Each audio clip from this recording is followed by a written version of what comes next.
बिस्मिल्लाहिर्रहमानिर्रहीम अस्सलाम वालेकुम जी बच्चों। आज हमारे पास एक्सरसाइज है chapter number 2 9th class physics new physics है। और हमारे पास सबसे पहले की पॉइंट्स हैं बच्चों। स्केलर, यहाँ पे डेफिनेशन मौजूद है। Scalar is the physical quantity which can be describe completely by its magnitude.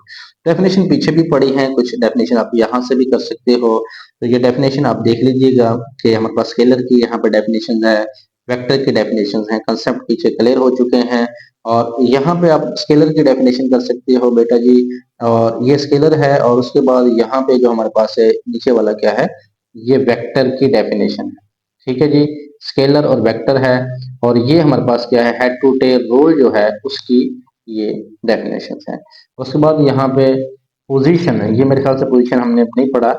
Position of an object, किसी भी ऑब्जेक्ट की जो पोजीशन होती है is a distance and direction होती है। पोजीशन मींस उसका डिस्टेंस जितना होगा और जो उसकी डायरेक्शन होगी फ्रॉम अ फिक्स पॉइंट से। इसकी एग्जांपल यूं है कि एक हमारे पास ये पॉइंट्स है, यानी यहां से यहां तक एक पॉइंट है, ये पॉइंट पी है, तो ये इसकी डायरेक्शन हुई है और यही इसका क्या हुआ, डिस्टेंस हुआ है। तो पोजीशन ये आपका घर है, घर से ये स्कूल है, तो उस घर से स्कूल तक का जो रास्ता है, जो फासला है, position of an object, it's distance, distance and direction. ठीक है बच्चों, यानी आपके घर से आपके स्कूल का जो डिस्टेंस है वो क्या है, पोजीशन कहलाता है। फ्रॉम अ फिक्स पॉइंट, यानी ये आपका fix point.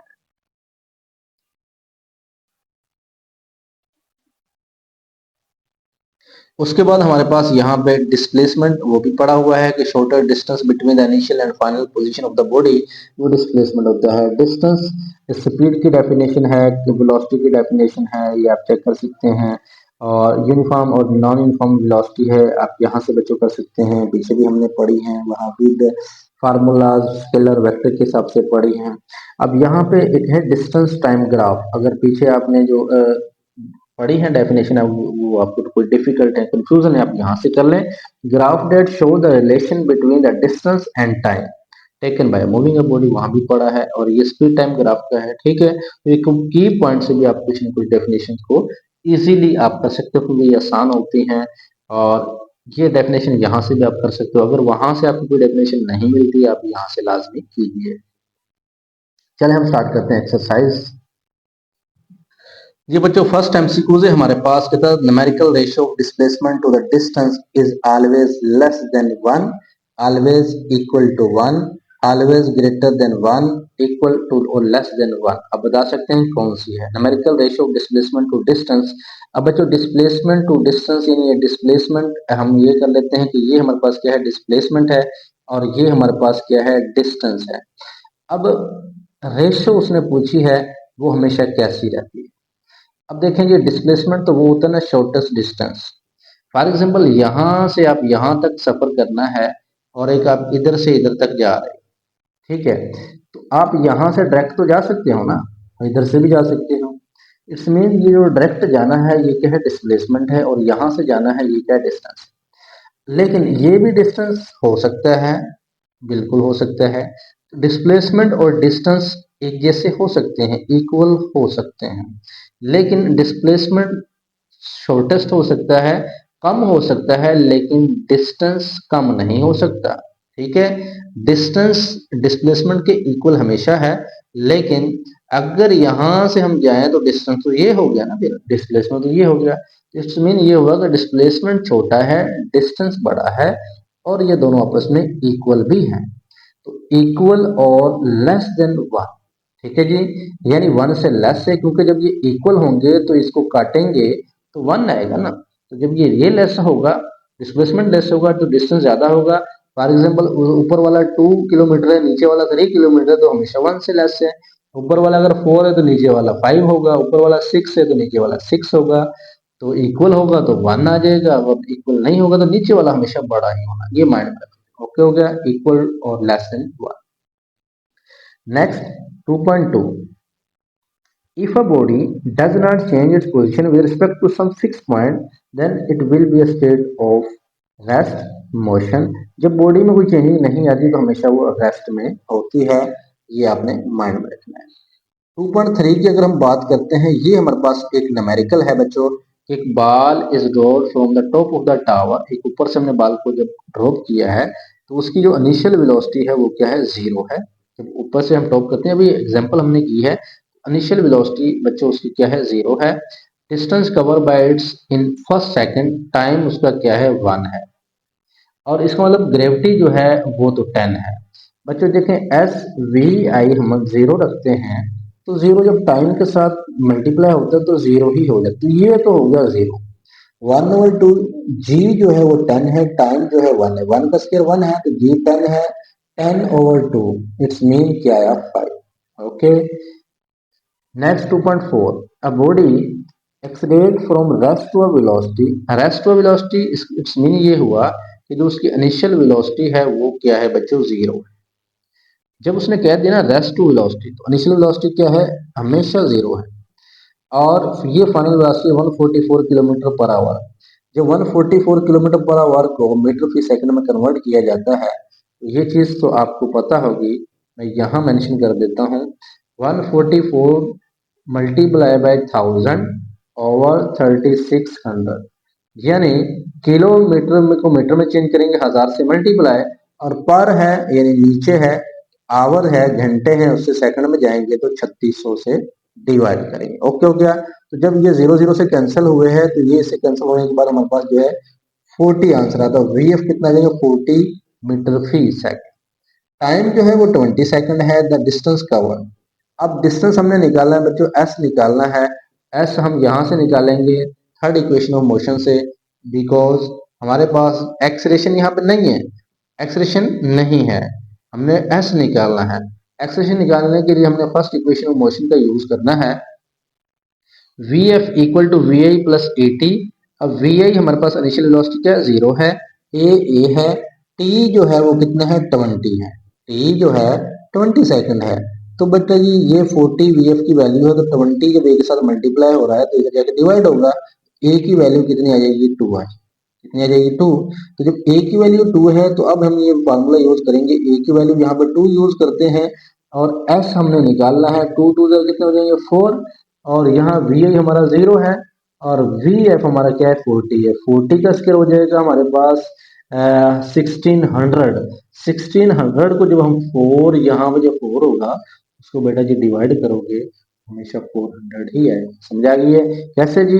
First of all we I हमारे पास वी आई क्या है, जीरो है। वी एफ इसको चेंज करने के बाद 40 मीटर पर सेकंड है, टाइम 20 है। फर्स्ट इक्वेशन मोशन से हमने एक्सेलरेशन निकालना है और यहाँ पुट करना है और ये 4 हो जाएंगे और इधर डिवाइड करेंगे, 400 मीटर आ जाएगा। नेक्स्ट है, body is moving with constant acceleration starting from the rest. जब कोई बॉडी जो है वो रेस्ट से स्टार्ट होती है, it cover a distance S in 4 second. जब भी कोई बॉडी अब रेस्ट से स्टार्ट होती है वो डिस्टेंस कवर करती है इन 4 सेकंड। ठीक है, it cover a distance S in 4 second. How much time does it take cover 1/4 of the distance. अब देखें जी, टाइम हमें निकालना है, क्या निकालना है, टाइम हमने निकालना है। आपने पढ़ा हुआ है डिस्टेंस का फार्मूला जो होता है वो एस होता है वी क्रॉस टी। ठीक है, एस क्या होता है, वी क्रॉस टी होता है। How much time does it take to cover 1/4 of the distance, यानी जो डिस्टेंस है वो 1/4 ऑफ अ डिस्टेंस। यहाँ भी उसने ये बताया कि इसका भी टाइम हमने निकालना है, 1/4 ऑफ द डिस्टेंस। अब यहाँ पे क्योंकि हमारे पास स्पीड जो है वो नहीं है, हम स्पीड निकालेंगे पहले। ये हमारे पास क्या है, 4 सेकंड है और acceleration starting from the rest, acceleration क्या है, रेस्ट पर है। तो यहां से जब हम इसको जब सोल्व करेंगे तो टाइम हमारे पास क्या आ जाएगा, 2 सेकंड आ जाएगा, क्या आ जाएगा, 2 सेकंड। बच्चों अब इसको यूं याद कर लेंगे, जब भी हमने कवर किया distance four, distance S in 4 second, जब 4 सेकंड में हम डिस्टेंस कवर करेंगे तो इसमें जब हाउ मच टाइम डज, तो कितना टाइम लगेगा कवर 1/4 ऑफ डिस्टेंस, यानी जो डिस्टेंस है उसका 1/4वां हिस्सा हम कर दें, फिर कितना टाइम लगेगा। ठीक है जी, जब हमने डिस्टेंस कवर किया तो 4 सेकंड लगे ना, जब उसको हम हाफ कर देंगे 1/4, तो इट्स मीन क्या हो जाएगा, वो हमारे पास क्या आ जाएगा, 2 सेकंड आ जाएगा। यानी इसका मतलब ये है कि जब हम चौथा हिस्सा करेंगे तो हमारे पास यानी जो सेकंड होंगे उसको हाफ हो जाएगा। ओके हो गया, तो 2 सेकंड आपने माइंड में रखना है, क्योंकि जब बॉडी कांस्टेंट एक्सेलरेशन है यानी एक्सेलरेशन जीरो है, स्टार्टिंग पॉइंट है उसकी इनिशियल वेलोसिटी भी जीरो है, तो इट्स मीन ये हुआ कि डिस्टेंस जो है 4 सेकंड है। लेकिन जैसे ही हम 1/4 डिस्टेंस रखेंगे तो इसका मतलब ये हुआ कि सेकंड का हाफ हो जाएगा। 2 सेकंड आपने माइंड में रख लेना है। उसके बाद displacement time graph of two object and B are shown in the figure. Point out कीजिए कि हमारे पास जो ये velocity of A is greater than B, बिल्कुल ठीक है। जो ए है स्ट्रेट लाइन है, ये हमारे पास इसकी वेलोसिटी हमने टॉपिक में पढ़ा, ये ग्रेटर है, और बी क्या है, स्मॉलेस्ट है। ए ऑप्शन ठीक है। Area under the speed time graph is numerically equal होता है डिस्टेंस कवर्ड के इक्वल होता है। उसके बाद बच्चों हमारे पास gradient of the speed time graph is equal होता है स्पीड के वेलोसिटी के एक्सीलरेशन के इक्वल होता है। Gradient of the distance time graph is equal to, ये हमारे पास जो डिस्टेंस टाइम ग्राफ होता है वो स्पीड के इक्वल होता है, और जो स्पीड टाइम ग्राफ होता है वो एक्सीलरेशन के इक्वल होता है। अब यहाँ पे कार एक्सीलरेट करे uniformly 80.5 kilometre per hour, time zero है, टाइम जीरो है, लेकिन 0 to 113 किलोमीटर पर आवर की स्पीड, और वहां पे टाइम क्या है, 9 है। पहले 80 था तो जीरो था, यानी 80 पे जीरो, यहाँ तो नहीं है, यहाँ तो टाइम जीरो नहीं है, 80 स्पीड है। यहाँ ये तो यहाँ तो स्पीड भी जीरो है और टाइम भी जीरो है, और यहाँ टाइम जीरो है, स्पीड ज्यादा है, लेकिन बाद में जो स्पीड है 113 पे चली गई है 80 से, क्योंकि बढ़ी है ना, और टाइम भी बढ़ा है। इट्स मीन ये हुआ कि यहाँ पे जो है ना स्पीड स्टार्टिंग पे 80 है, यानी यहाँ से अबव है, ये बिल्कुल करेक्ट लग रहा है, क्योंकि यहाँ तो स्पीड जीरो है ना, ये तो हो नहीं सकता क्योंकि स्पीड तो हमारी जीरो नहीं है। यहाँ स्पीड जो है थोड़ी सी ज्यादा है, इतनी ज्यादा नहीं है, तो ये भी नहीं है। यहाँ स्पीड ज्यादा है, ठीक है, लेकिन ये जब स्पीड कम से ज्यादा की तरफ जाती है तो ये तो ज्यादा से कम की तरफ है, ये भी नहीं हो सकता क्योंकि स्पीड ज्यादा से कम नहीं है, स्पीड कम से ज्यादा है। ये और ये हो सकता है, लेकिन यहाँ हमारे पास 80 है और यहाँ 113 है, ये करेक्ट ऑप्शन है, इसका सी ऑप्शन दुरुस्त है। यहाँ पे बच्चों हमारे पास शॉर्ट आंसर क्वेश्चंस हैं, ये 8 क्वेश्चंस हैं, ये आपने अच्छे से कर लेने शॉर्ट आंसर क्वेश्चन। बाकी जो है वो हमारे पास कंसेप्ट रिस्पॉन्स क्वेश्चंस हैं, वो पेपर के अंदर इतने इंपॉर्टेंट नहीं होते हैं, बाकी आप उनको खुद देख लीजिएगा। तो ये शॉर्ट आंसर क्वेश्चन जो है मैं ये आपको समझा देता हूँ, उसके बाद इंशाल्लाह हमारे न्यूमेरिकल होंगे अगले लेक्चर के अंदर। जी बच्चों हमारे पास पहला है define scalar and vector quantities, ये हमने टॉपिक के अंदर पढ़ा हुआ है, आप यहाँ से मजीद इसको देख सकते हैं। टॉपिक के अंदर ये पढ़े हुए हैं स्केलर और वेक्टर क्वांटिटी क्या होती है, बाकी उसकी एग्जाम्पल हैं। अब give 5 example each of a scalar और वेक्टर क्वांटिटी, ये भी हमने पढ़ी हुई है, इनकी जरूरत नहीं है आपको समझाने की। अब state head to tail rule for addition of vectors, ये भी हमने पढ़ा हुआ है। अब what are the distance time graph and speed time graph, ये भी हमने डेफिनेशंस की हुई है। तो कोई चीज जरूरत नहीं है आप बुक में निशान लगाए वहां से कर लीजिए। यहाँ पे बच्चों एक क्वेश्चन है कि falling object near the earth have same constant acceleration, does this imply that a heavier object will fall faster than a higher lighter object, कि ऐसा ऑब्जेक्ट जो फॉल कर रहा है near the earth, same constant acceleration है, does the imply, क्या वो heavier जो ऑब्जेक्ट है वो तेज फास्ट करेगा लाइटर ऑब्जेक्ट से, क्या ऐसा हो मुमकिन है कि जो हैवियर है वो लाइटर से ज्यादा फास्ट करेगा। कहता no, heavier object does not fall faster than a lighter, इसमें heavier object does not fall faster than a lighter object due to the earth constant acceleration, due to the gravity की वजह से ये fast movement नहीं करेगा। Near the earth surface, जमीन के करीब, all object experience the same gravitational acceleration 9.8, सबके हमारे पास 9.8 होता है। रेजिस्टेंस एयर रेजिस्टेंस को हम इग्नोर करेंगे। इट्स मीन ये हुआ vacuum both heavy and light object will fall at the same rate, hit the ground simultaneously, drop from the same height. अगर सेम हाइट से हम भारी और हल्की चीज को ड्रॉप करते हैं तो बच्चों ये ऐसा मुमकिन नहीं है कि जो हैवी चीज है, भारी चीज है, वही नीचे गिरेगी, ऐसा मुमकिन नहीं है। लाइटर दोनों सेम ही पॉइंट आएंगे।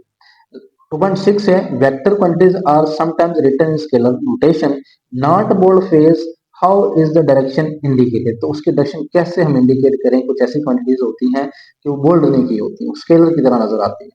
When the vector quantities are written in the scalar notation, यदि कुछ ऐसी अगर क्वांटिटीज हों जिसको हम स्केलर नोटेशन के अंदर लिखते हों, तो वहां पे their direction is indicated by the positive और नेगेटिव साइन और बाय स्पेसिफाइंग द एंगल, वो कहता है हम उनको इंडिकेट कर सकते हैं पॉजिटिव और नेगेटिव साइन के साथ और स्पेसिफाई कर सकते हैं एंगल डायरेक्शन एक्सप्लिसिटली हमारे पास इन वर्ड सिंबल रेफरेंस और फ्रेम्स के अंदर उस वर्ड के साथ सिंबल के साथ हम मूवमेंट लिख सकते हैं उसको। सातवां है A body is moving with uniform speed.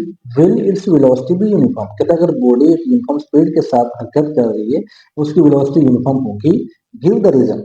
No, नहीं कहता एक body moving with uniform speed may not necessary have uniform velocity. अगर कोई बॉडी यूनिफॉर्म स्पीड के साथ मूवमेंट करती है क्या उसकी वेलोसिटी यूनिफॉर्म होती है? कहता है ऐसा मुमकिन नहीं है और मे नॉट नेसेसरी जरूरी नहीं होता है वो कि बॉडी यूनिफॉर्म हो। Reason: speed is a scalar quantity which describe magnitude only when the velocity is a vector quantities include the magnitude and direction। तो ये इसका रीजन है, इसी वजह से हम इसको कहते हैं कि body movement speed uniform speed नहीं होती है।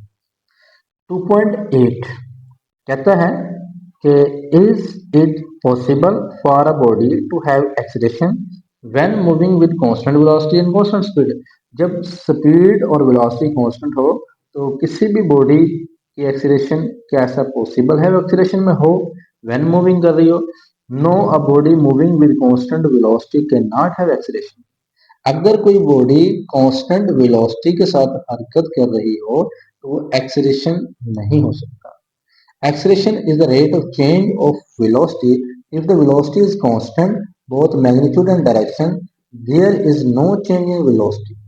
अगर velocity is constant हो, velocity में कोई चेंज नहीं आएगी, hence the acceleration is zero. जब velocity में कोई चेंज ना आती हो, तो इट्स मीन acceleration zero है। Constant speed की अगर बात करते हैं, yes a body can have acceleration. क्या कोई body acceleration रखती है? अब acceleration क्या होता है बेटा जी? Rate of change of velocity होता है। Rate of change of velocity, velocity का होता है rate of change of displacement होता है, डिस्प्लेसमेंट का होता है शॉर्टेस्ट डिस्टेंस होता है। Yes a body can have acceleration while moving a constant speed. कहता है कि जब कोई बॉडी कांस्टेंट स्पीड से मूवमेंट कर रही है तो एक्सेलरेशन रखती है if it direction of motion changes, अगर उसकी डायरेक्शन चेंज हो जाए। स्पीड के दौरान ऐसा होता है लेकिन वेलोसिटी के दौरान ऐसा नहीं होता है। Reason: acceleration is a vector quantity if the speed is constant but direction changes, velocity भी चेंज हो। तो बाकी क्वेश्चन की जरूरत नहीं है बच्चों, हमारे पास जो कंस्ट्रक्टेड रिस्पांस क्वेश्चन है वहां भी वो आपको करने की जरूरत नहीं है। लेकिन यहाँ पे जो लास्ट वाला क्वेश्चन है जो हमारे पास कंस्ट्रक्टेड है, कंसेप्चुअल है, is it possible that velocity of an object is zero at any instant of time? क्या किसी भी वक्त के लम्हे में ऑब्जेक्ट की वेलोसिटी जीरो हो but it acceleration is not zero? क्या ऐसा मुमकिन है कि वेलोसिटी जीरो हो लेकिन एक्सेलरेशन जीरो ना हो? If yes give an example. कहता है yes it is possible. For example highest point पर वर्टिकली थ्रो बॉल, जब हम हाईएस्ट पॉइंट पर जो बॉल को थ्रो करते हैं तो इसकी velocity become zero from an instant. उस लम्हे में उसकी वेलोसिटी क्या होगी? जीरो होगी, but acceleration due to the gravity remains constant होगी एंड नॉन जीरो होगी, 9.8 डाउनवर्ड होगी। यानी एक्सेलरेशन जो ग्रेविटी होगी वो कुछ ना कुछ होगी लेकिन वेलोसिटी उस टाइम क्या होगी? जीरो होगी। ठीक है जी, ये इसमें क्या है फर्क है। यहाँ बच्चों एक और क्वेश्चन है 2.3 for a complete trip average velocity was calculated its value come out to be positive. कहता है कि ट्रिप के दौरान मुकम्मल ट्रिप हमने किया, एवरेज वेलोसिटी हमने कैलकुलेट की तो वो पॉजिटिव थी। Is it possible that it's instantaneous velocity at any time during the trip had negative value रखती हो? जब वेलोसिटी पॉजिटिव थी तो कहता है ऐसा पॉसिबल है क्या उसका इंस्टेंटेनियस वेलोसिटी नेगेटिव हो? जस्टिफाई करें। Yes, average velocity depend on the total displacement while instantaneous velocity show the velocity at specific time।